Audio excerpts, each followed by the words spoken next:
ये बात कई सदियों पुरानी है। एक दिन खलीफा हारून अल रशीद अपनी आदत के अनुसार भेष बदलकर शहर की स्थिति का जायज़ा लेने निकले। चलते चलते उनकी नज़र बाजार के एक कोने में बैठे एक अंधे भिखारी पर पड़ी।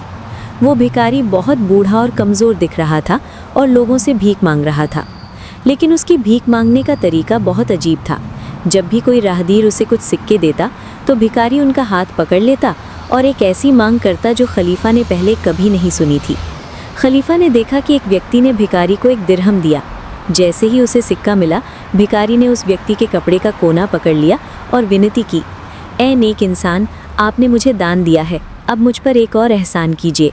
अल्लाह के वास्ते मेरे गाल पर ज़ोर से एक थप्पड़ मारिए। ये सुनकर राहगीर हैरान रह गया। उसने अपना पल्ला छुड़ाने की कोशिश की और कहा, क्या तुम पागल हो? मैंने तुम्हें पैसे दिए हैं, मैं तुम्हें थप्पड़ क्यों मारूंगा? क्या तुम्हारा दिमाग ठिकाने नहीं है? लेकिन भिखारी ने उसे नहीं छोड़ा। रोते हुए उसने कहा, मेरे भाई, अगर आप मुझे थप्पड़ नहीं मार सकते तो अपना दान वापस ले लीजिए। मैंने अल्लाह की कसम खाई है कि मैं किसी का पैसा तब तक स्वीकार नहीं करूंगा जब तक कि वे मेरी गलती की सज़ा के तौर पर मुझे मार न दें। अंत में राहगीर को भिखारी की ज़िद के आगे झुकना पड़ा। बेमन से उसने भिखारी को एक हल्का थप्पड़ मारा और चला गया। ये दृश्य बिल्कुल अजीब और चौंकाने वाला था। खलीफा हारून अल रशीद और उनके वज़ीर जाफ़र जो ये देख रहे थे, दोनों दंग रह गए। उन्होंने देखा कि जो भी उस अंधे भिखारी को दान देता था उसे इस शर्त का पालन करना पड़ता था, पहले थप्पड़ फिर दुआ। खलीफा के मन में गहरी उत्सुकता जगी। वो सोचने लगे कि इस अंधेपन और इस अजीब आत्मदंड के पीछे क्या रहस्य छिपा है। कोई भी आदमी जानबूझकर अपमानित क्यों होना चाहेगा? खलीफा ने फैसला किया कि वो इस रहस्य की तह तक पहुँच कर रहेंगे। वो चुपचाप वहाँ से चले गए, लेकिन महल पहुँचते ही उन्होंने जाफ़र को आदेश दिया, जाफ़र, उस अंधे भिखारी को तुरंत हमारे दरबार में लाओ। मैं उसकी कहानी उसी के मुंह से सुनना चाहता हूँ। मुझे विश्वास है कि उसके सीने में कोई बड़ा दर्द या कोई भयानक राज दफन है। वज़ीर ने आदेश का पालन किया और सैनिकों को भेजकर भिखारी को सम्मान के साथ दरबार में बुलवाया। जब भिखारी को पता चला कि खलीफा ने उसे याद किया है तो वो डर से कांपने लगा। दरबार सजा हुआ था और वहाँ पिन ड्रॉप साइलेंस अर्थात गहरी शांति थी। अंधे भिखारी को खलीफा के सिंहासन के सामने खड़ा किया गया। खलीफा ने नर्म लहजे में पूछा, ए बुज़ुर्ग, आपका नाम क्या है? आप कहाँ से हैं? और सबसे महत्वपूर्ण बात ये कि आप दान के बदले लोगों से खुद को थप्पड़ क्यों मरवाते हैं? हमने अपने पूरे जीवन में ऐसी अजीब बात कभी नहीं देखी। हमें सच बताओ, वरना तुम्हारी खामोशी हमें सख्त होने पर मजबूर कर देगी। भिखारी ने अपना सिर झुका लिया और उसकी आंखों से आंसू बहने लगे। फिर कांपती आवाज़ में उसने कहा, ए अमीरुल मोमिनीन, मेरा नाम बाबा अब्दुल्ला है।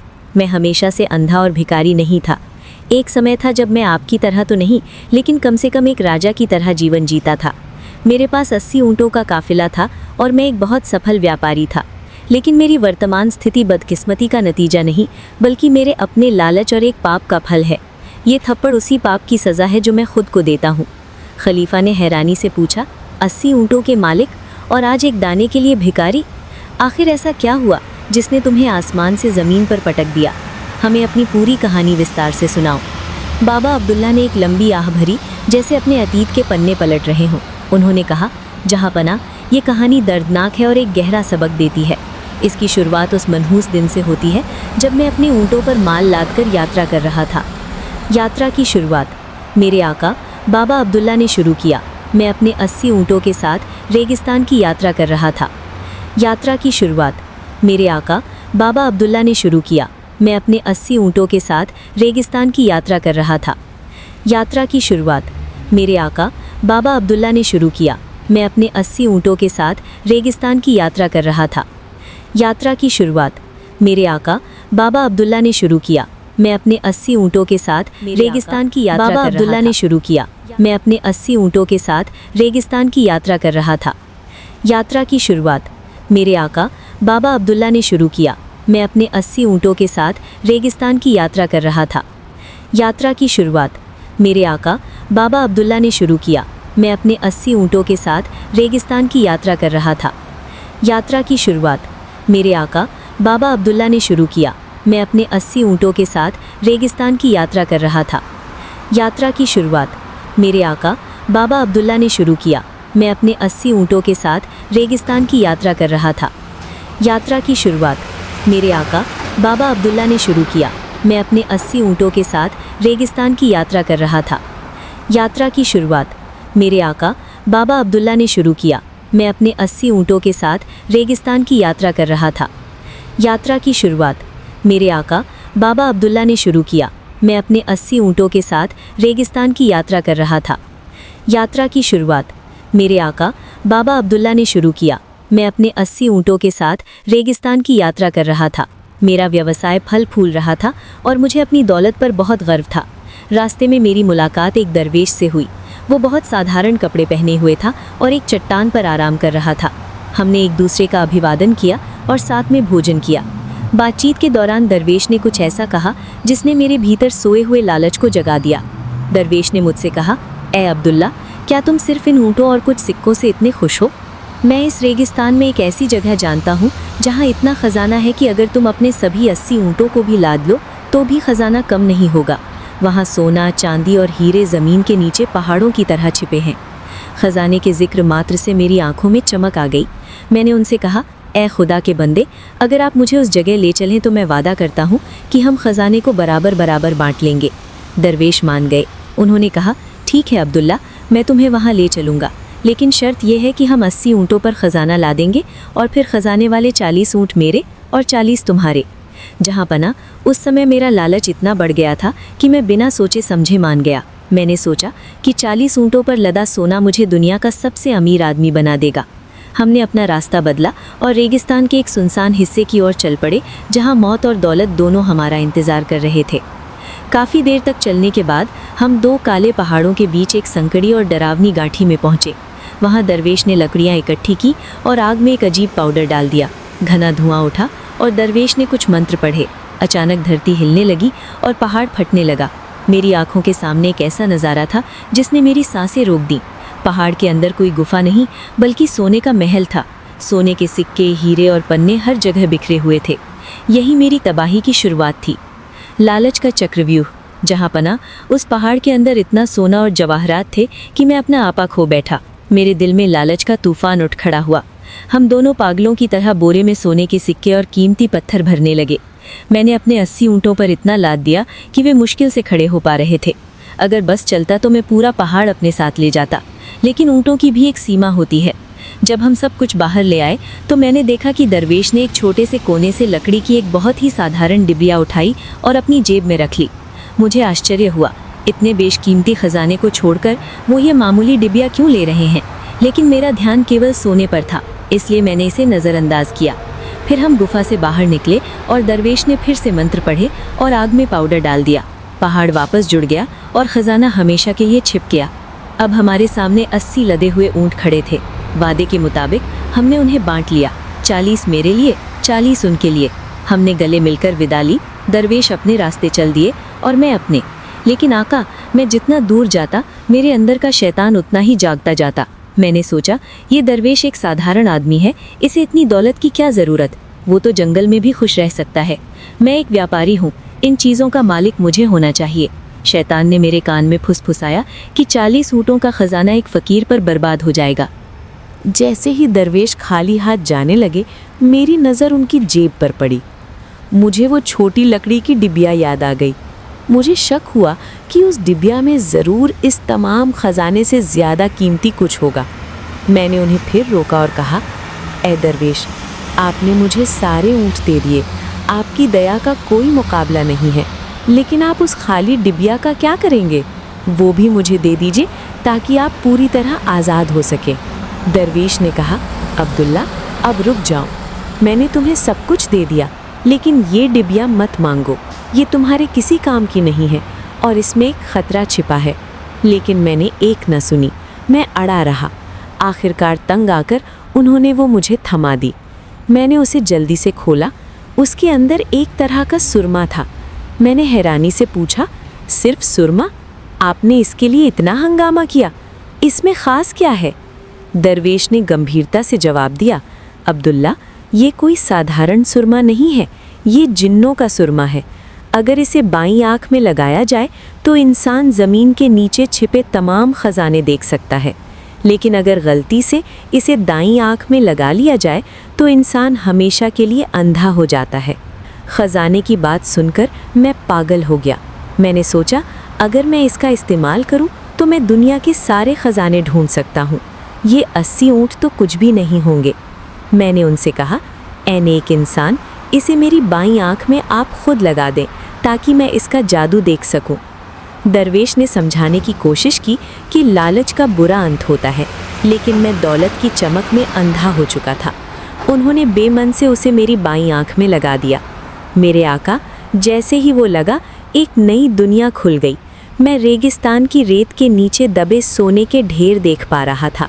मैं खुशी से नाचने लगा, लेकिन खुदा का शुक्रिया अदा करने के बजाय मेरा लालच पागलपन की हद पार कर गया।